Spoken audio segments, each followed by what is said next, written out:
എല്ലാവർക്കും എക്സോഡസ് റൈസസിന്റെ പുതിയൊരു ക്ലാസ്സിലേക്ക് സ്വാഗതം.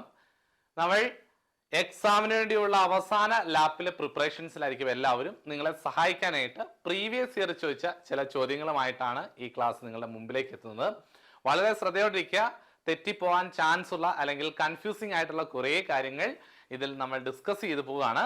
അപ്പോൾ പ്രീവിയസ് ക്വസ്റ്റ്യൻ പേപ്പർ മെയിനായിട്ട് ബാങ്കിങ്ങിന്റെ ക്വസ്റ്റ്യൻസ് ആയിരിക്കും ഇന്ന് നമ്മൾ ഡിസ്കസ് ചെയ്യുന്നത്. എല്ലാവരും ശ്രദ്ധിച്ചിരിക്കുക. കുറച്ച് ക്വസ്റ്റ്യൻസ് മാത്രമേ ഉള്ളൂ, ഇമ്പോർട്ടൻ്റ് ആയിട്ടുള്ള ചോദ്യങ്ങളാണ് എന്നുള്ളത് ശ്രദ്ധിക്കുക. മക്കൾ ശ്രദ്ധിക്കണേ. ഫസ്റ്റ് ക്വസ്റ്റ്യൻ ഇതാണ്: with respect to DEAF account which of the following statement is not correct. അതായത് ഡെഫ് അക്കൗണ്ടുമായി ബന്ധപ്പെട്ട് താഴെ പറയുന്നതിൽ ശരിയല്ലാത്തത് എന്ന് പറഞ്ഞാൽ തെറ്റായ പ്രസ്താവന ഏതാണ്? Option A, depositors cannot claim their money as it is forfeited. Interest rate to be paid is decided by RBI. The balance is used to educating the depositors. The debt scheme is formed as per the provision of BR Act. ഇതിലേതാണ് തെറ്റായിട്ടുള്ള പ്രസ്താവന? തെറ്റായിട്ടുള്ള പ്രസ്താവന അറിയണമെങ്കിൽ എന്തൊക്കെയാണ് def അക്കൗണ്ടുമായി ബന്ധപ്പെട്ട കാര്യങ്ങൾ എന്ന് നിങ്ങൾ കൃത്യമായിട്ട് അറിഞ്ഞിരിക്കണം. എന്താണ് ഡെഫ് അക്കൗണ്ട്? നമുക്കത് പഠിക്കാം. ആദ്യം തന്നെ ആൻസർ ഒന്ന് പറഞ്ഞിട്ട് നമുക്ക് എന്റെ എക്സ്പ്ലനേഷൻ പോവാം. മക്കളെ, സിമ്പിൾ ആയിട്ട് പറഞ്ഞാൽ ഡെഫ് അക്കൗണ്ട് എന്ന് പറഞ്ഞു കഴിഞ്ഞാൽ നമ്മളുടെ ഒരു ബാങ്ക് അക്കൗണ്ടിൽ കുറേ നാളുകളായിട്ട് ഒരു ട്രാൻസാക്ഷനും ഇല്ലാതെ വരികയും നമ്മുടെ ബാങ്ക് അക്കൗണ്ടിൽ എത്രയോ തുക, കുറച്ച് തുക കിടപ്പുണ്ട്, കുറേ നാളുകൾ എന്നല്ല, കൃത്യമായി പറഞ്ഞാൽ 10 വർഷമായിട്ട് അതിന്മേൽ യാതൊരുവിധ ട്രാൻസാക്ഷനും ഇല്ലാതിരിക്കുമ്പോൾ അതിനെ അൺക്ലെയിംഡ് ഡെപ്പോസിറ്റ് ആയി മാറ്റുന്നു. അൺക്ലെയിംഡ് എന്നാണ് നമ്മൾ അതിന് പറയുന്നത്. അൺക്ലെയിംഡ് ഡെപ്പോസിറ്റ് ആയി കഴിഞ്ഞാൽ അതിനെ അക്കൗണ്ടിംഗ് ഇയർ അവസാനിച്ച് തൊട്ടടുത്ത മാസത്തിൽ തന്നെ എന്ത് ചെയ്യണം? 10 വർഷം കഴിഞ്ഞാൽ തൊട്ടടുത്ത മാസം തന്നെ അവരത് RBIയുടെ കീഴിലുള്ള ഡെഫ് അക്കൗണ്ട് എന്ന് പറയുന്ന അക്കൗണ്ടിലേക്ക് എല്ലാ കൊമേഴ്ഷ്യൽ ബാങ്കുകളും മാറ്റിവെക്കണം. അതായത് പ്രവർത്തനരഹിതമായി കിടക്കുന്ന ബാങ്ക് അക്കൗണ്ടുകളിലുള്ള തുകകളെല്ലാം ഡെഫ് അക്കൗണ്ടിലേക്ക് മാറ്റിവെക്കുക എന്നുള്ളത് കൊമേഴ്ഷ്യൽ ബാങ്കിന്റെ ധർമ്മമാണ്. അപ്പോൾ ഉദാഹരണം പറഞ്ഞാൽ, ഇപ്പം എനിക്ക് കട്ടപ്പന സർവീസ് സഹകരണ ബാങ്കിൽ, കട്ടപ്പന സ്റ്റേറ്റ് ബാങ്ക് ഓഫ് ഇന്ത്യയിൽ, സർവീസ് സഹകരണ ബാങ്ക് എന്ന് പറയുമ്പോൾ സൊസൈറ്റി ആയിട്ട് മാറുന്നുണ്ട് അല്ലേ? സ്റ്റേറ്റ് ബാങ്ക് ഓഫ് ഇന്ത്യ അപ്പോൾ കൊമേഴ്ഷ്യൽ ബാങ്ക് ആണ് കേട്ടോ. സ്റ്റേറ്റ് ബാങ്ക് ഓഫ് ഇന്ത്യയിൽ എന്റെ അക്കൗണ്ടിൽ ഒരു 10,000 രൂപ കിടപ്പുണ്ട്. 10 വർഷമായിട്ട് യാതൊരു ട്രാൻസാക്ഷനും ഇല്ല. ഉടനെ എന്ത് ചെയ്തു? ബാങ്ക് അക്കൗണ്ടിൽ നിന്നുള്ള എന്റെ എമൗണ്ടിനെ SBI എടുത്തിട്ട് RBIയുടെ കീഴിലുള്ള ഡെഫ് അക്കൗണ്ടിലേക്ക് ട്രാൻസ്ഫർ ചെയ്ത് മാറ്റി. ഇപ്പൊ സ്റ്റേറ്റ് ബാങ്ക് ഓഫ് ഇന്ത്യയിൽ പൈസ ഇല്ല, റിസർവ് ബാങ്ക് ഓഫ് ഇന്ത്യയുടെ കയ്യിൽ ഡെഫ് അക്കൗണ്ടാണ് പൈസ ഉള്ളത്. എനിക്കത് ക്ലെയിം ചെയ്യാൻ പറ്റുമോ? എനിക്കതിൽ ഇൻട്രസ്റ്റ് കിട്ടുമോ എന്നുള്ള സംശയം നിങ്ങൾക്കുണ്ടോ? അതിന്മേൽ എനിക്ക് ഇൻട്രസ്റ്റ് കിട്ടും. എനിക്ക് ആവശ്യമെന്ന് തോന്നിയാൽ, പിന്നീട് എനിക്ക് മനസ്സിലായിട്ടാണ്, എനിക്ക് ഓർമ്മയില്ലായിരുന്നു ഇങ്ങനെ ഒരു അക്കൗണ്ടിന്റെ കാര്യം, എനിക്ക് ഓർമ്മ വന്നു, പൈസ ഉണ്ടെന്ന് മനസ്സിലായി, എനിക്കത് പിന്നെയും ഡിമാൻഡ് ചെയ്താൽ അത് തിരിച്ചു തരാൻ അവർ ബാധ്യസ്ഥരാണ്. അത് തിരികെ കിട്ടുക തന്നെ ചെയ്യും. അതുമായി ബന്ധപ്പെട്ട കാര്യങ്ങളെല്ലാം തീരുമാനിക്കുന്ന റിസർവ് ബാങ്ക് ഓഫ് ഇന്ത്യ ആണെന്നുള്ള കാര്യം വ്യക്തമായി മനസ്സിലാക്കിയിരിക്കുക. ഇനി നോക്കാം അതിന്റെ answer. Depositors cannot claim their money as it is forfeited. അതായത് ഡെഫ് അക്കൗണ്ടിലേക്ക് തുക മാറിക്കഴിഞ്ഞാൽ അതിന്റെ യഥാർത്ഥ അവകാശിക്ക്, ഉടമസ്ഥന് ആ പൈസ തിരികെ മേടിക്കാൻ പറ്റുമോ? പറ്റും കേട്ടോ. അത് തിരികെ എടുക്കാൻ പറ്റും, ക്ലെയിം ചെയ്യാനായിട്ട് പറ്റും. അത് തിരികെ വേണമെങ്കിൽ അപേക്ഷ വെച്ച് തിരികെ എടുക്കാൻ പറ്റും. അപ്പോൾ ഈ സ്റ്റേറ്റ്മെന്റ് ശരിക്കും തെറ്റായിട്ടുള്ള പ്രസ്താവനയാണ്. 2, interest rate to be paid decide by RBI നിശ്ചയിക്കുന്ന ഒരു ഇൻട്രസ്റ്റ് നിരക്ക് അതിൽ കിട്ടും. അത് ശരിയാണ്, നമുക്ക് ഇൻട്രസ്റ്റ് നിരക്ക് RBI നിശ്ചയിക്കുന്നത് പോലെ കിട്ടും. Balance used for educating the deposit. അപ്പൊ ഈ ഡെഫ് അക്കൗണ്ടിലേക്ക് പോകുന്ന തുക എന്തിനാണ് ഉപയോഗിക്കുന്നത് അറിയാമോ? ഡെപ്പോസിറ്റേഴ്സിന്റെ എഡ്യൂക്കേഷന് വേണ്ടി, അതായത് അവയർനെസ് പ്രോഗ്രാമുകൾ കണ്ടക്ട് ചെയ്യുന്നതിന് വേണ്ടി, അല്ലെങ്കിൽ RBIയുടെ കീഴിലുള്ള അവയർനെസ് ക്യാമ്പയിനുകൾ, അവയർനെസ് അഡ്വർടൈസ്മെന്റുകളൊക്കെ ചെയ്യുന്നതിന് വേണ്ടിയാണ് റിസർവ് ബാങ്ക് ഓഫ് ഇന്ത്യ ഇത് എന്ത് ചെയ്യുന്നത്? ഈ തുക ഉപയോഗിക്കുന്നത്, ഡെഫ് അക്കൗണ്ടിലുള്ള തുക. നിങ്ങൾക്ക് അറിയത്തില്ലേ, ഇന്ന കാര്യങ്ങൾ ചെയ്ത് ഇന്ന ഫ്രോഡുകളൊക്കെ ഉണ്ട്, നിങ്ങൾ സൂക്ഷിക്കണം എന്നൊക്കെ പറഞ്ഞുകൊണ്ട് RBIയുടെ പരസ്യങ്ങളൊക്കെ വരാൽ. അപ്പൊ ഈ തുക ഉപയോഗിച്ചിട്ടാണ് ഇതെല്ലാം വരുന്നത്. സോ ഇത് ശരിയായ പ്രസ്താവനയാണ്. അടുത്തത്, DEAF scheme is formed as per the provision BR act provision പ്രകാരമാണ് ഡെഫ് അക്കൗണ്ട് വന്നിരിക്കുന്നത്. നിശ്ചയമായിട്ടും അത് ശരിയായിട്ടുള്ളതാണ്. അപ്പൊ തെറ്റായ പ്രസ്താവന ഓപ്ഷൻ എ ആണ്. നമുക്ക് which of the following is not correct, ശരിയല്ലാത്തത് എന്ന് പറഞ്ഞാൽ തെറ്റായ പ്രസ്താവന ഒന്നാമത്തെ, കാരണം നമുക്കത് ക്ലെയിം ചെയ്യാൻ കഴിയും. നമുക്ക് അതുമായി ബന്ധപ്പെട്ട കുറച്ച് കാര്യങ്ങൾ വേഗത്തിൽ നോക്കി പോകാം. Depositors education awareness fund. അപ്പോൾ ഡെഫ് അക്കൗണ്ടിന്റെ ഫുൾ ഫോം പഠിച്ചു വെക്കണം. കാരണം ഒരു പരീക്ഷയ്ക്ക് ചോദിച്ചിട്ടുണ്ട് ഡെഫ് അക്കൗണ്ടിന്റെ ഫുൾ ഫോം എന്താണെന്ന്. മക്കളെ പഠിച്ചു വെക്കുക. Depositor education awareness fund. ഒരു പക്ഷെങ്കിൽ ഡെപ്പോസിറ്റേഴ്സ് എന്നും തരാറുണ്ട് കേട്ടോ, അത് നിങ്ങൾ കാര്യമാക്കണ്ട. Depositors education and awareness fund എന്നായിരിക്കാം കേട്ടോ. അങ്ങനെ തന്നിരുന്നാലും അത് ശരിയായിട്ടുള്ളത് തന്നെയാണ് കേട്ടോ. എന്ന് പറഞ്ഞ് യെസ് ഇല്ല അതുകൊണ്ട് ഇതിനകത്ത് ഒരു ഉത്തരം ശരിയല്ല എന്ന് പറഞ്ഞ് എഴുതാതിരിക്കരുത്. ഡെപ്പോസിറ്റേഴ്സ് ആയിരിക്കാൻ വരുന്നത്. അപ്പൊ ഡെഫിന്റെ ഫുൾ ഫോം പഠിക്കുക. ഡെപ്പോസിറ്റ് എഡ്യൂക്കേഷൻ അവയർനെസ് ഫണ്ട് എന്നുള്ളതാണ് ഫുൾ ഫോം. അടുത്തത്, the depositors education and awareness fund was established by RBI in the year 2014. 2014 Reserve Bank of India ഇങ്ങനെ ഒരു ഡെഫ് അക്കൗണ്ട് ഇനിഷ്യേറ്റീവ് മുൻപോട്ട് കൊണ്ടുവരുന്നത്, അത് എസ്റ്റാബ്ലിഷ് ചെയ്യുന്നത്. ഒരു പരീക്ഷയ്ക്ക് ഇത് ചോദിച്ചിട്ടുണ്ട്, ഏത് വർഷത്തിലാണ് ഡെഫ് അക്കൗണ്ട് ഇൻട്രൊഡ്യൂസ് ചെയ്തിട്ടുള്ളത്? പഠിച്ചു വെക്കണം, ഒരു പക്ഷെങ്കിൽ ചോദ്യം വരാൻ സാധ്യതയുണ്ട്. അടുത്തത് സെക്ഷൻ 26A ആണ് ബാങ്കിംഗ് റെഗുലേഷൻ ആക്ടിൽ ഈ ഡെഫ് അക്കൗണ്ടിനെ കുറിച്ച് പറയുന്നത്. നമുക്ക് 26 ഒക്കെ ബന്ധപ്പെട്ട് നിൽക്കുന്നതാണ്. വോട്ട് നടത്തുന്നു, സ്റ്റേറ്റ്മെന്റ് വെക്കുന്ന, റിട്ടേൺ ഫയൽ ചെയ്യുന്നൊക്കെ ബന്ധപ്പെട്ട് നിൽക്കുന്ന സെക്ഷൻസിന്റെ അവസാനം പറയുകയാണ്. എന്താണെന്നറിയാം പറയുന്നത്?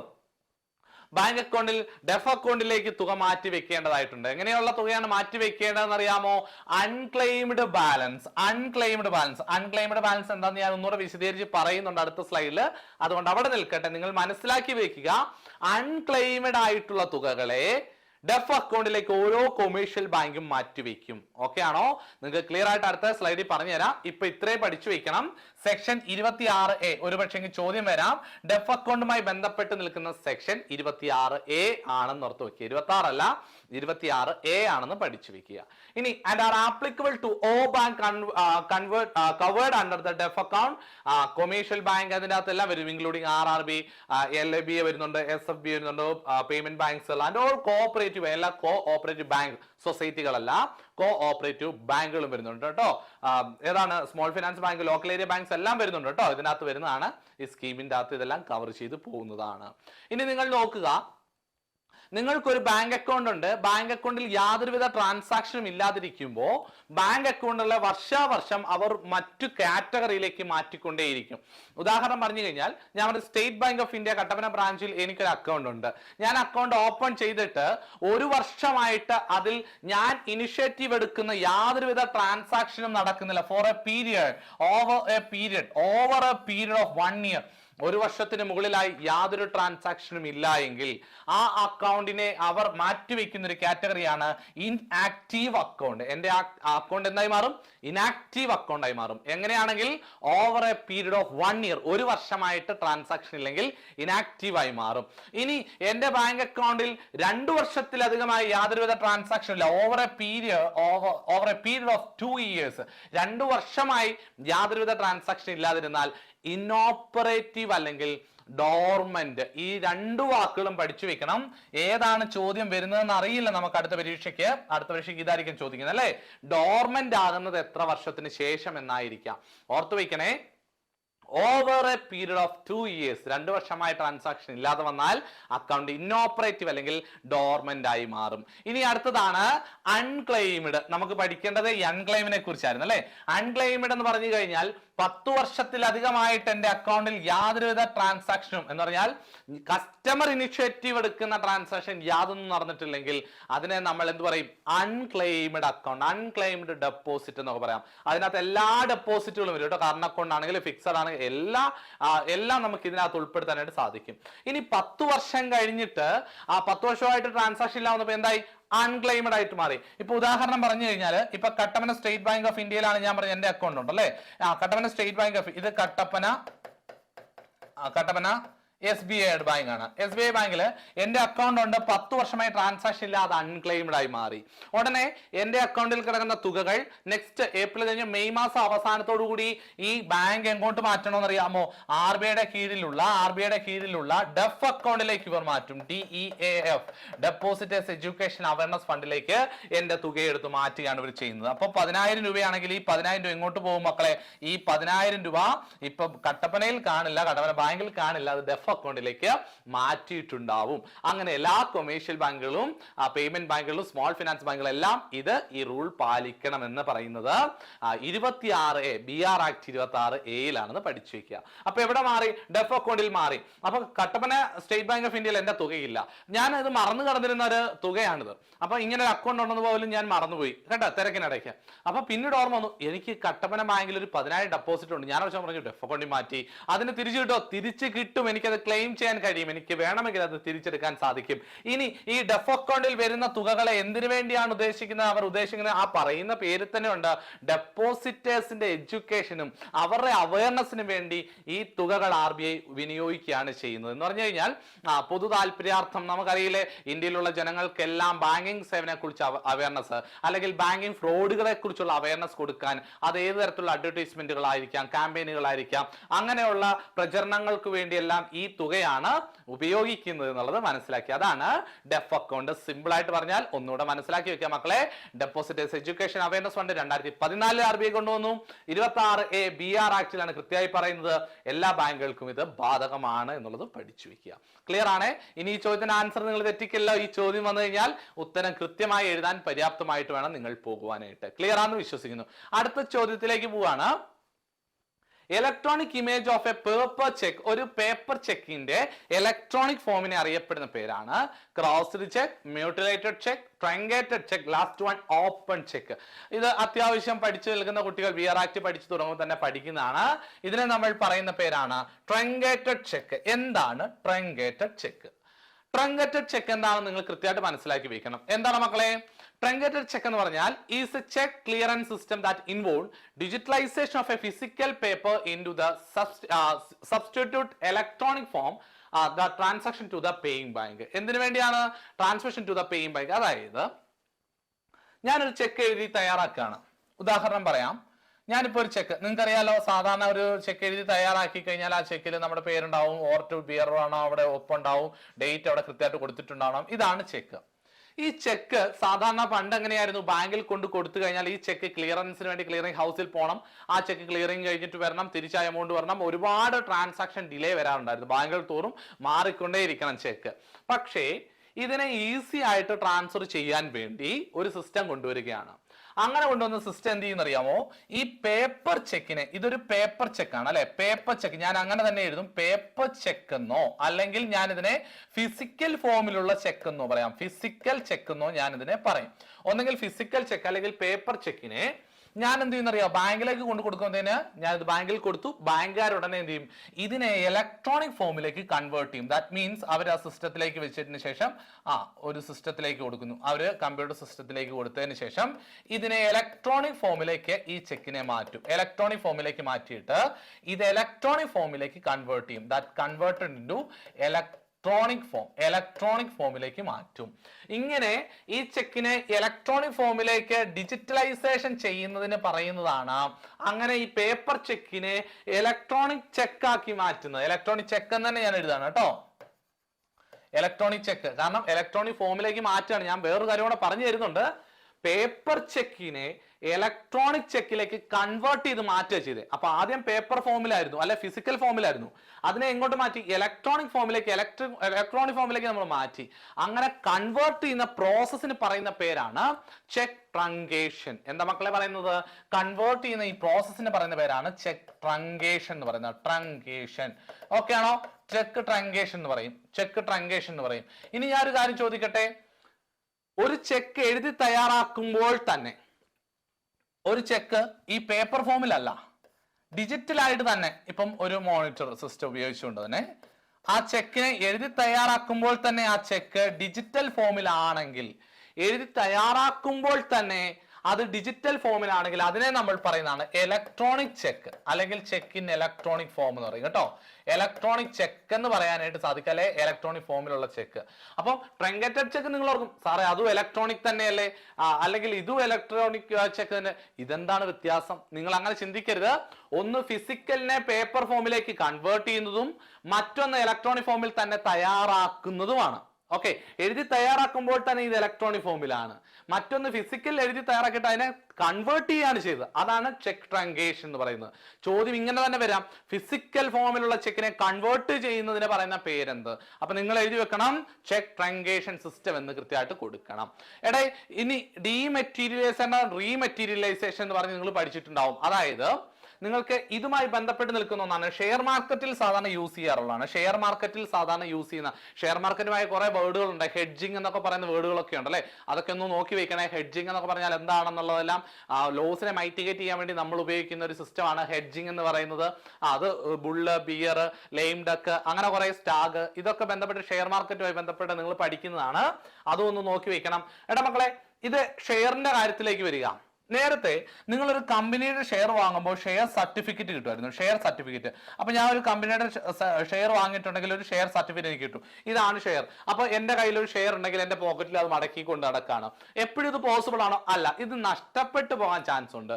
ഇത് കൺവേർട്ട് ചെയ്യാൻ പാടുണ്ട്. അങ്ങനെ വരുമ്പോൾ ഈ ഷെയറുകളെയും ഈ പറഞ്ഞതുപോലെ ഇലക്ട്രോണിക് ഫോമിലേക്ക് കൺവേർട്ട് ചെയ്യാനായിട്ട് സാധിക്കും.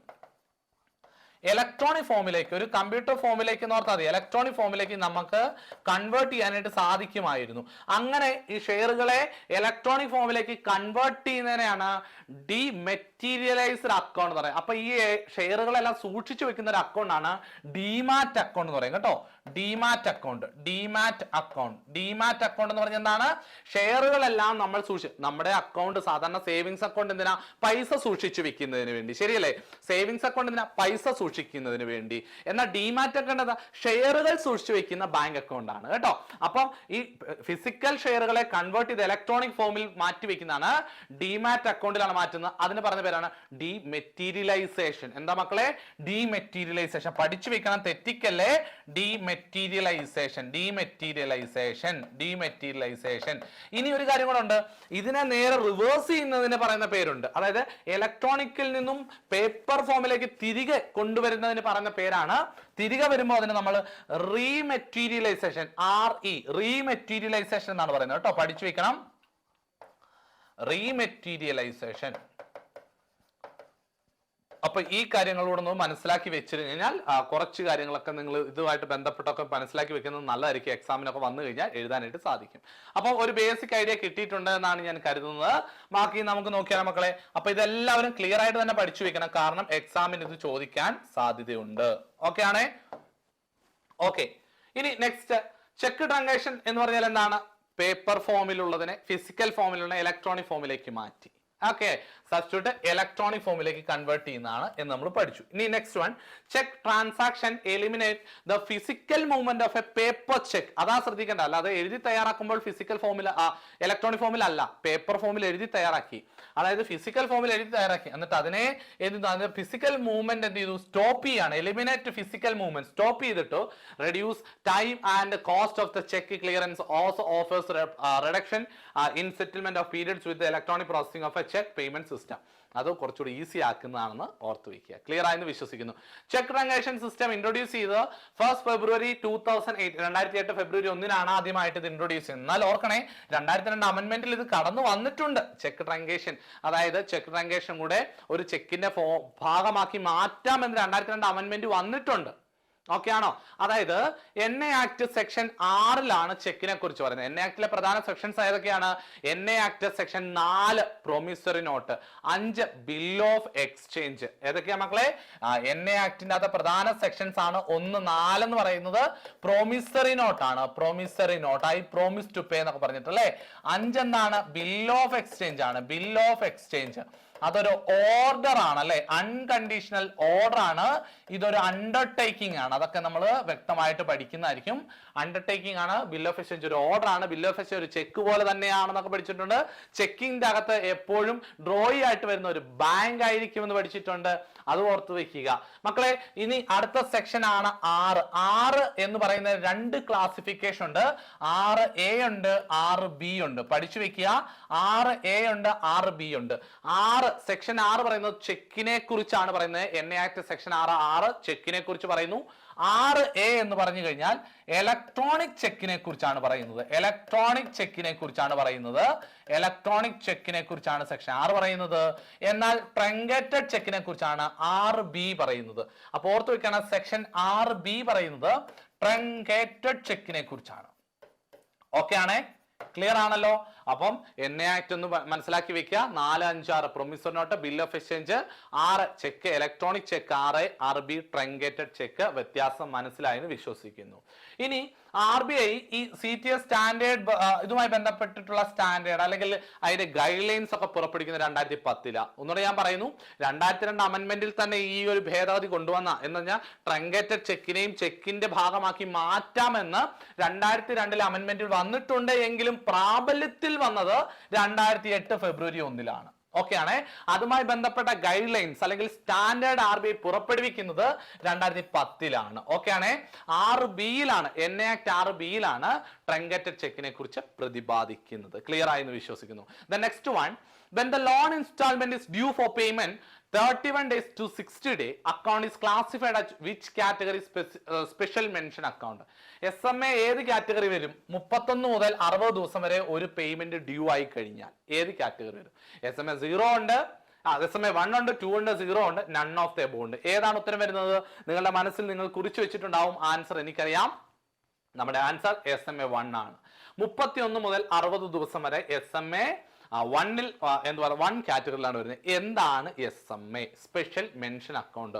വളരെ വൈഡ് ആയിട്ട് കിടക്കുന്ന ഒരു പോർഷൻ ആണ്. അസറ്റ് ക്ലാസിഫിക്കേഷൻ, പ്രൊഡൻഷ്യൽ നോംസ് അല്ലെ, അസറ്റ് ക്ലാസിഫിക്കേഷൻ ഒക്കെ വരുന്ന പ്രൊഡൻഷ്യൽ നോംസ് ഒക്കെ നമ്മൾ പഠിക്കേണ്ടതായിട്ടുണ്ട്. അത് എന്താണ് നമുക്ക് നോക്കാം. അതിന് മുൻപ് തന്നെ ഈ ക്ലാസ്സിൽ നമുക്ക് കുറച്ച് കാര്യങ്ങൾ മാത്രം നോക്കി പോകാം.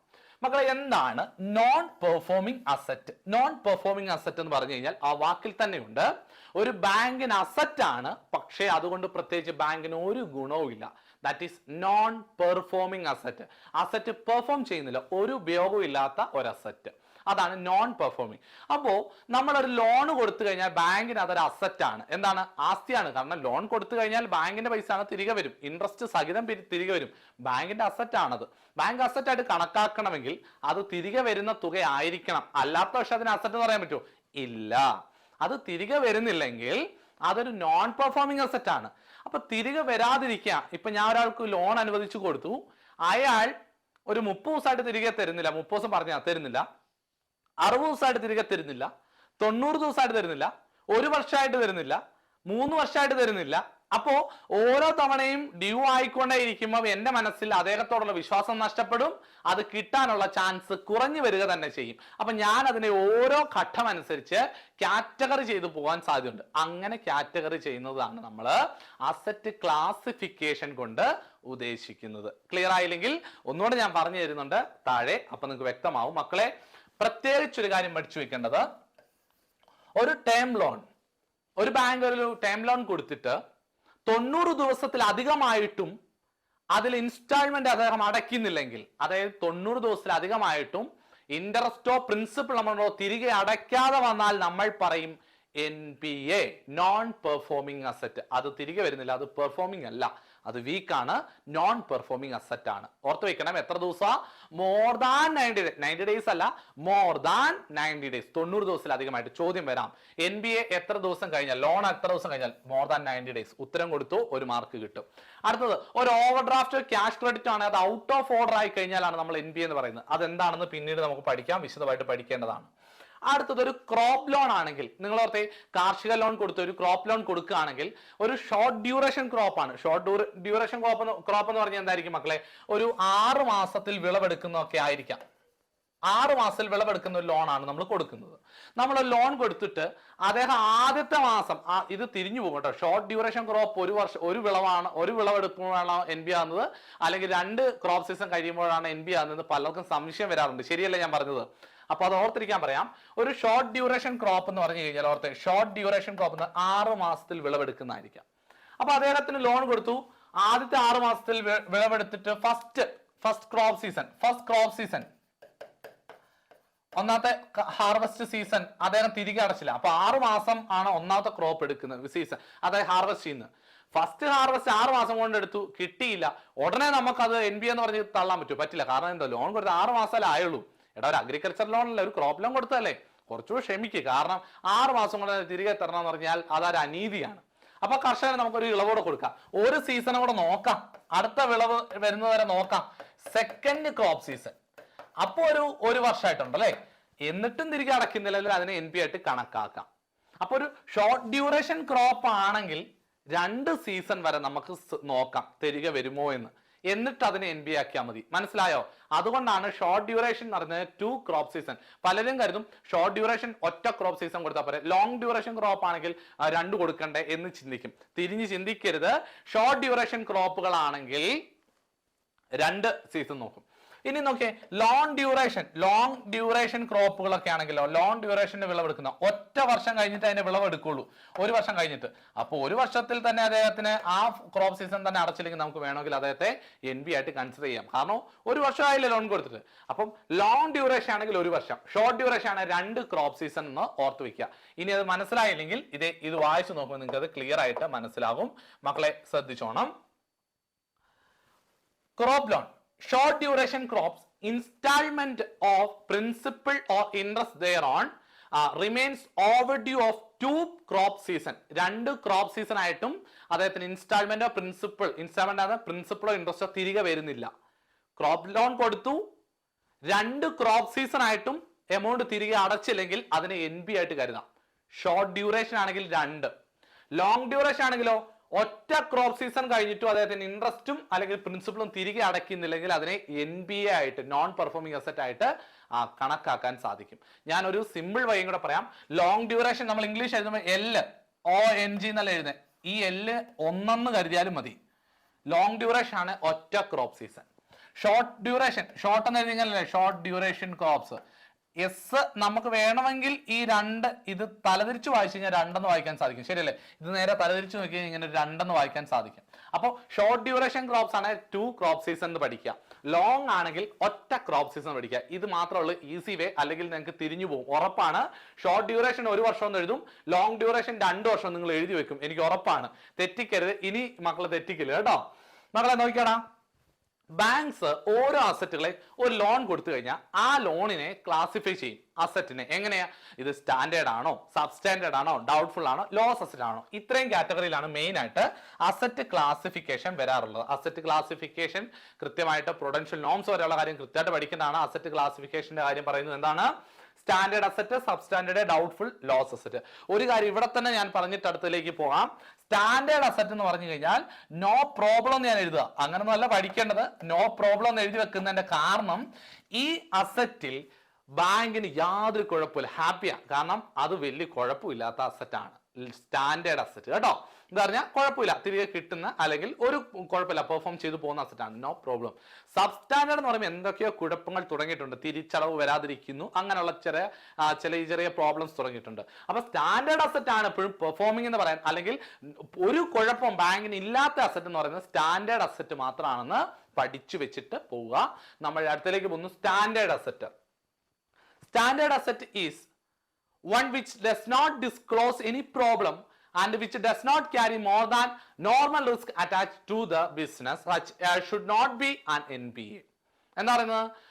Not disclose any problem. ബാങ്കിന് യാതൊരു പ്രോബ്ലം ഇല്ലാത്ത അസറ്റുകളാണ് സ്റ്റാൻഡേർഡ് അസറ്റ്. സ്റ്റാൻഡേർഡ് ആണ്, പേര് തന്നെയുണ്ട്. അത് ഒരു NPA അല്ല, നോൺ പെർഫോമിംഗ് അസറ്റ് ആയിട്ടില്ല. കാരണം ഒരു പ്രോബ്ലം ഇല്ല. ഒരു പ്രോബ്ലം പിന്നെ NPA ആകില്ല. ഒരു പ്രോബ്ലം ഇല്ലാത്ത അസറ്റുകളാണ് സ്റ്റാൻഡേർഡ് അസറ്റ്. ഈ സ്റ്റാൻഡേർഡ് അസറ്റിനെ നമ്മൾ 3ആയി തരം തിരിക്കുന്നു. SMA0, SMA1, SMA2. എന്താ SMA ഫുൾ ഫോം ചോദിച്ചേക്കാം. എന്താണ്? സ്പെഷ്യൽ മെൻഷൻ അക്കൗണ്ട് എന്നാണ് അല്ലെ. SMA0, 1, 2. തെറ്റിപ്പോകാൻ സാധ്യത എവിടെയെന്ന് അറിയാം. SMA1, SMA2, SMA3 എന്ന് പല കൂട്ടുകാരും പഠിക്കാൻ ചാൻസ് ഉണ്ട്. മക്കൾ അങ്ങനെ തെറ്റിക്കല്. SMA0യിലാണ് തുടങ്ങുന്നത്, 3 ഇല്ല. 3 ക്ലാസിഫിക്കേഷൻ ആണ്, പക്ഷെ SMA0, 1, 2 മാത്രമേ ഉള്ളൂ. പഠിച്ചു വെക്കുക. എങ്ങനെയാണ്? ഒരു ലോൺ കൊടുത്തു, പേയ്മെന്റ് ചെയ്യേണ്ട തീയതിയായി, ഇൻസ്റ്റാൾമെന്റ് അടയ്ക്കേണ്ട തീയതിയായി, ഇൻസ്റ്റാൾമെന്റ് അടച്ചില്ല. ആദ്യത്തെ ഇൻസ്റ്റാൾമെന്റ് അടയ്ക്കേണ്ട തീയതിയായിരുന്നു, അടച്ചില്ല. അന്ന് മുതൽ അടുത്ത 30 ദിവസം വരെ അതിനെ നമ്മൾ SMA0 എന്ന് പറയും. എന്താണ്? ബാങ്ക് അതുകൊണ്ട് എന്താ അർത്ഥമാക്കുന്നത്? സോമൻ ഒരു ലോൺ എടുത്തിട്ടുണ്ട്, സോമൻ അടയ്ക്കേണ്ട തീയതി ഇന്നായിരുന്നു, അടച്ചില്ല, ഒന്ന് ശ്രദ്ധിക്കണം കേട്ടോ. സോമൻ പേയ്മെന്റ് ചെയ്തോ, ഇൻസ്റ്റാൾമെന്റ് അടച്ചിട്ടില്ല, ലോണിന്റെ എമൗണ്ട് അടച്ചിട്ടില്ല, എമൗണ്ട് അടച്ചില്ല, ഇൻസ്റ്റാൾമെന്റ് അടച്ചിട്ടില്ല, ഒന്ന് ശ്രദ്ധിക്കണം, അല്ലെങ്കിൽ അക്കൗണ്ടിൽ ശ്രദ്ധ കൊടുക്കണം എന്നൊരു മുന്നറിയിപ്പ് കൊടുക്കുന്നതാണ് SMA0. മനസ്സിലായോ? ഫസ്റ്റ് ഇൻസ്റ്റാൾമെന്റ് അടച്ചില്ല, അടുത്തൊരു 30 ദിവസം വരെ SMA0 എന്ന് പറയും. അതാണ് principal interest payment not overdue more than 30 days but account showing sign of incident stress. അതായത് എന്തോ സ്ട്രെസ് തുടങ്ങിയിട്ടുണ്ട് കേട്ടോ. അപ്പം ഓവർഡ്യൂ വന്നു, ഇന്നാണ് അടയ്ക്കേണ്ട തീയതി, അടച്ചില്ല, അടുത്ത 30 ദിവസം വരെ. 30 ദിവസം കഴിഞ്ഞിട്ടില്ല, ഇൻസ്റ്റാൾമെന്റ് അടയ്ക്കേണ്ട തീയതി മുതൽ 30 ദിവസം വരെ ആയിട്ടുണ്ടോ ഒന്ന് ശ്രദ്ധിക്കണം എന്നുള്ളതാണ് SMA0. SMA1 എന്താണെന്ന് അറിയാമോ? ഇതിന് ശേഷമുള്ള 30 ദിവസം. ഏതിനു ശേഷം? Principal interest payment over due between 31, അതായത് ഇന്ന് അടയ്ക്കേണ്ടതായിരുന്നു, അടച്ചില്ല, അടയ്ക്കേണ്ട തീയതിയും കഴിഞ്ഞു, 30 ദിവസവും കഴിഞ്ഞു, 31ാം ദിവസം മുതൽ 60ാമത്തെ ദിവസം വരെ അതിനെ SMA1 എന്ന് പറയും. പിടികിട്ടിയോ? അതായത് ഉദാഹരണം, നിങ്ങൾക്ക് ഒരു ഡേറ്റ് വെച്ചിട്ട് ഞാൻ പറയാം. ഇന്നത്തെ ഡേറ്റ് അല്ല, ഞാൻ സിമ്പിൾ ഡേറ്റ് നിങ്ങൾക്ക് ഓർത്തിരിക്കാൻ വേണ്ടി 10/10/2020 ഒരാൾ ലോൺ അടയ്ക്കേണ്ടിയിരുന്നത്. ഓക്കെ ആണോ? ഒരു ലോൺ എടുത്തത് അദ്ദേഹം ഒരു 10/9 10/8 10/9 അദ്ദേഹം ലോൺ എടുത്തത്. 9 മാസം 10ാം തീയതി ലോൺ എടുത്താണ്. 10/10/2020 ലോൺ അടയ്ക്കേണ്ടതായിരുന്നു, അടച്ചില്ല. ഓക്കെ ആണോ? അടച്ചില്ല. ദെൻ അദ്ദേഹം 10/11/2020 അടുത്ത ഈ ഒരു മാസത്തെ നമ്മൾ SMA0 എന്ന് പറയും. മനസ്സിലായോ? ഇവിടെയാണ് ഫസ്റ്റ് ഇൻസ്റ്റാൾമെന്റ് അടയ്ക്കേണ്ടിയിരുന്നത്. ഫസ്റ്റ് EMI അടയ്ക്കേണ്ട ഡേറ്റ് ആണ് 10/10/2020. അടച്ചില്ല, അടുത്ത 30 ദിവസം. ഞാൻ സിമ്പിൾ ആയിട്ട് എഴുതിയതാണ് 31 എന്നുള്ള ഒരു ഡേറ്റ് ഞാൻ കണക്കാക്കിയിട്ടില്ല, നിങ്ങൾക്ക് മനസ്സിലാൻ വേണ്ടിയാ. 10/11/2020 SMA0 എന്ന് പറയും. അപ്പൊ 30 ദിവസം കഴിഞ്ഞിട്ട്, അപ്പൊ ഇത് 30 ദിവസത്തിനുള്ളിലാണ്, ശരിയല്ലേ? ഇത് 30 ദിവസത്തിനുള്ളിലാണ്, ഡ്യൂ ആയതിനു ശേഷം 30 ദിവസം. അടുത്ത 31 മുതൽ 60 ദിവസം വരെയുള്ള, അതായത് 10/12/2020 വരെ SMA1 എന്ന് പറയും. അടുത്ത 30 ദിവസം SMA2 എന്ന് പറയും. ക്ലിയർ ആയില്ലേ? ഇത്രയേ ഉള്ളൂ സംഭവം. അപ്പൊ ഇത് SMA1 എന്ന് പറഞ്ഞാൽ 31-60, ഇതായിരുന്നു നമുക്ക് വന്ന ചോദ്യം, പഠിച്ചു വെക്കാം. അടുത്ത 61 മുതൽ 90 വരെ SMA2 എന്ന് നമ്മൾ പറയും. SMA0, SMA1, SMA2 പഠിച്ചു എന്ന് വിശ്വസിക്കുന്നു. അപ്പൊ നിങ്ങൾ ചോദിക്കണം, സാറേ 90 കഴിഞ്ഞാലോ? എടാ അതല്ലേ ആദ്യം പഠിച്ചത്. 90 കഴിഞ്ഞാൽ NPA നോൺ പെർഫോമിംഗ് അസറ്റ് ആണ്. ഇത് 3 സ്റ്റാൻഡേർഡ് അസറ്റാ. ഇതിന് ശേഷം NBA സ്റ്റാർട്ട് ചെയ്യാണ് കേട്ടോ. നമുക്കത് വിശദമായിട്ട് പഠിക്കാം.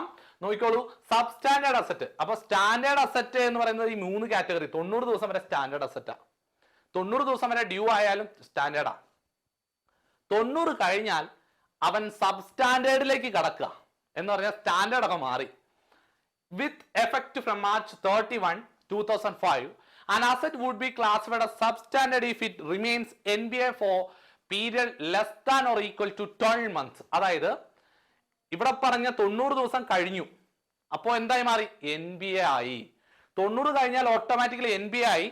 NBA കാറ്റഗറിയിൽ ഒരു 12 മാസം ഇരിക്കുന്നതിനെയാണ് സ്റ്റാൻഡേർഡ് അസറ്റ് എന്ന് പറയുന്നത്. ഓക്കെ, NBA ആയി. അതായത് ഇപ്പം നമ്മളിങ്ങനെ പഠിച്ചു വന്നപ്പോൾ 30, 60, 90 ഈ ദിവസങ്ങൾ പഠിച്ചു. 90 കഴിഞ്ഞാൽ അത് എന്തായി മാറി? NBA ആയി മാറി. NBA കാറ്റഗറിയിൽ ഇരിക്കുന്ന 12 ആദ്യത്തെ 12 മാസം NBA ആയി തൊട്ടടുത്തുള്ള 12 മാസം അതിനെ സബ്സ്റ്റാൻഡേർഡ് അസറ്റ് എന്ന് പറയും. എന്നാൽ ഡൗട്ട്ഫുൾ അസറ്റ് എന്താണ്? NBA for more than 12 months, 12 മാസം വരെ NBA ആയി തുടങ്ങി 12 മാസം വരെ അതിനെ സ്റ്റാൻഡേർഡ് അസറ്റ് എന്ന്, സബ്സ്റ്റാൻഡേർഡ് എന്ന് പറയാം. ഇവിടെ സബ്സ്റ്റാൻഡേർഡ് ആണ്.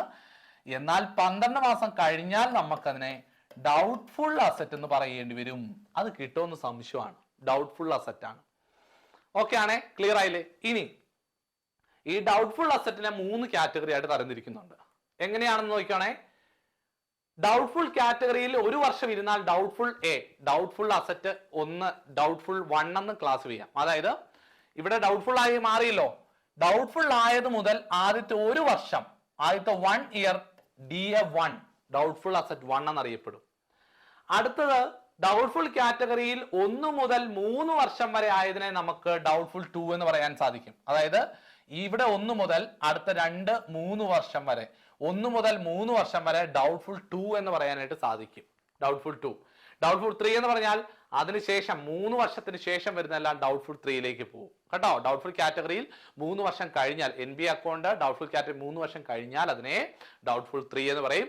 ശേഷം അതിനെ ലോസ് അസറ്റിലേക്ക് മാറ്റണമെന്ന്, അതിന് കറക്റ്റ് ആയിട്ടൊരു പീരീഡ് അല്ല, ശരിക്കും പറഞ്ഞാൽ അത് ബാങ്ക് തന്നെ നിശ്ചയിക്കാം, RBIക്ക് നിശ്ചയിക്കാം, അങ്ങനെ കുറെ മാനദണ്ഡങ്ങളുണ്ട്. Okay. Uncollectible or has little value that is continuous as bankable asset. എടാ അതിന് ലിറ്റിൽ വാല്യൂ ഉള്ളൂ. ചിലപ്പോൾ ഒരു ചോദ്യം വരാം, little value can B remind എന്ന് വല്ലതും ചോദിക്കാം. അങ്ങനെയുള്ള അസറ്റിന് പറയുന്ന പേരെന്ത്? നിങ്ങൾ നോക്കാം, ലിറ്റിൽ വാല്യൂ, കുറച്ച് വാല്യൂ ഉണ്ടല്ലോ, അപ്പൊ അത് ഡൗട്ട്ഫുൾ അസറ്റ് എന്ന് ഉത്തരം എഴുതും, തെറ്റിപ്പോവും. ലിറ്റിൽ വാല്യൂ എന്ന് പറഞ്ഞാൽ വാല്യൂ ഇല്ല എന്ന് അവിടെ ഉദ്ദേശിക്കുന്നത്. ലിറ്റിൽ എന്ന് പറയുന്നത് നെഗറ്റീവ് വേർഡിംഗ് ആണ് കേട്ടോ. ഇവിടെ ഒരു വാല്യൂയും വരുന്നില്ല, അത് നമ്മൾ ലോസ് അസറ്റ് എന്ന് എഴുതി വെക്കാവുള്ളൂ. അല്ലാതെ little value can be remain unpaid അല്ലെ little value can be raised എന്നൊക്കെ കാണുമ്പോൾ അത് ഡൗട്ട്ഫുൾ ആണ്, ലിറ്റിൽ ആണല്ലോ, അപ്പൊ ഡൗട്ട്ഫുൾ ആണ് എന്ന് എഴുതരുത്, ലോസ് അസറ്റ് ആണ്. നിങ്ങൾക്ക് അതിന്റെ ഒരു ചിത്രം ഞാൻ നിങ്ങൾക്ക് പറഞ്ഞു തരാം. ഒരു ലോൺ ഒരാൾക്ക് ഇഷ്യൂ ചെയ്തു എന്ന് കരുതുക. ഓക്കെ ആണേ, ലോൺ ഇഷ്യൂ ചെയ്തു, അദ്ദേഹം ആദ്യത്തെ ഇൻസ്റ്റാൾമെന്റ് അടയ്ക്കേണ്ടത് ഇവിടെ ആയിരുന്നു. ഇവിടെയാണ് ഫസ്റ്റ് ഇൻസ്റ്റാൾമെന്റ് അടയ്ക്കേണ്ടിയിരുന്നത്. അദ്ദേഹം എന്ത് ചെയ്തു? ലോൺ കിട്ടി, ഫസ്റ്റ് ഇൻസ്റ്റാൾമെന്റ് അടയ്ക്കണമായിരുന്നു, അടച്ചില്ല. ലോൺ കിട്ടി, ഫസ്റ്റ് ഇൻസ്റ്റാൾമെന്റ് അടയ്ക്കണമായിരുന്നു, അടച്ചില്ല. ഓക്കെ, അത് ഇൻസ്റ്റാൾമെന്റ് അടയ്ക്കാതെ തുടങ്ങി, അതായത് ഇൻസ്റ്റാൾമെന്റ് അടയ്ക്കുന്നില്ലാത്ത പക്ഷം 1-ാം തീയതി മുതൽ അടുത്ത 30 ദിവസം വരെ, കണ്ടോ, ലോൺ അടയ്ക്കാതെ വന്ന ആ ദിവസം മുതൽ. അപ്പൊ ലോൺ അടയ്ക്കാതെ വന്നപ്പോൾ മനസ്സിലായി, ലോൺ എടുത്തുകൊണ്ട് പോയ ഷിബു അല്ലെങ്കിൽ ലോൺ എടുത്തുകൊണ്ട് പോയ സോമൻ ലോൺ അടയ്ക്കുന്ന ലക്ഷണം ഇല്ല, അടയ്ക്കേണ്ടത് ഇവിടെ ആയിരുന്നു, അടച്ചില്ല. ഇനി ശ്രദ്ധിക്കണം, ലോൺ അടയ്ക്കുന്നില്ലാത്തത് മുതൽ അടുത്ത 30 ദിവസം വരെ നമ്മൾ അതിനെ മാറ്റിവെക്കും SMA0. ഓക്കെ ആണോ? ഒരു സ്പെഷ്യൽ മെൻഷനാ, എന്തോ ഒരു കെയറിങ് കൊടുത്തോണം, അക്കൗണ്ട് എന്തോ പൈസ അടയ്ക്കുന്നില്ലെന്ന് തോന്നുന്നു എന്നാണ് അതിന്റെ അർത്ഥം. ദെൻ അടുത്ത 30 ദിവസം വരെ നോക്കും, അതായത് 31-ാം ദിവസം മുതൽ 60-ാമത്തെ ദിവസം വരെ നോക്കും, എന്നിട്ടും അടയ്ക്കുന്നില്ല, SMA1 എന്നറിയപ്പെടും. പിടികിട്ടിയോ? SMA1 എന്ന് പറഞ്ഞാൽ 31 മുതൽ 60 വരെയുള്ള ദിവസം.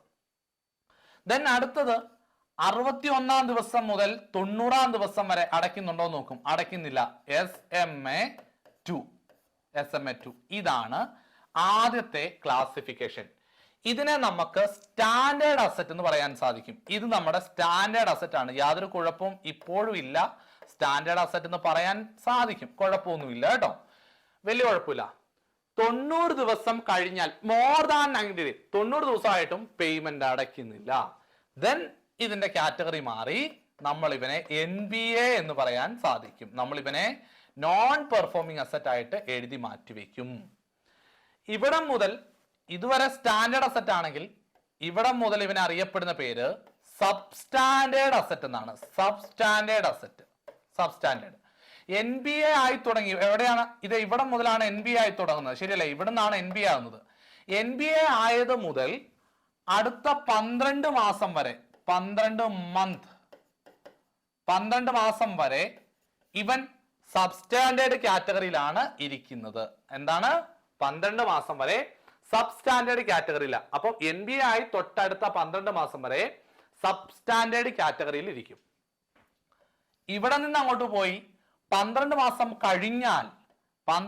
കഴിഞ്ഞാൽ ഇവനെ നമുക്ക് പറയാൻ സാധിക്കും ഡൗട്ട്ഫുൾ അസറ്റ്. എന്താണ്? Doubtful asset. കിട്ടുമോ എന്നൊരു സംശയമാണ്. ക്ലാരിറ്റി കിട്ടുന്നുണ്ടോ? അപ്പം NBA ആയത് എവിടെയാണ്? ഇത് ഈ പോയിന്റിലാണ് NBA ആയത്, ഞാൻ ഇവിടെ എഴുതി വെച്ചിട്ടുണ്ട് അല്ലെ. NBA ആയി 90 ദിവസം കഴിഞ്ഞു, അടുത്ത 12 മാസം വരെ ഇവൻ സബ്സ്റ്റാൻഡേർഡ് ആണ്. അടുത്ത 12 മാസം കഴിഞ്ഞാൽ ഇവൻ ഡൗട്ട്ഫുള്ളാ. ഡൗട്ട്ഫുള്ളിനെയും ക്ലാസിഫൈ ചെയ്യുന്നതല്ലേ പറഞ്ഞേ. ഡൗട്ട്ഫുള്ളിലേക്ക് വന്നു, ഡൗട്ട്ഫുള്ളിൽ വരുന്ന ആദ്യത്തെ 1 ഇയർ ഇവനെ നമ്മൾ പറയുന്നു ഡൗട്ട്ഫുൾ അസറ്റ് 1, DA1 എന്നറിയപ്പെടുന്നു. അടുത്ത 2 വർഷം, ഈ 2 വർഷം നമ്മൾ ഇവനെ പറയുന്നു DA2, ഡൗട്ട്ഫുൾ 2. ശേഷമുള്ളതിനെ നമുക്ക് ഡൗട്ട്ഫുൾ അസറ്റ് 3 എന്നും, പിന്നീട് ബാങ്ക്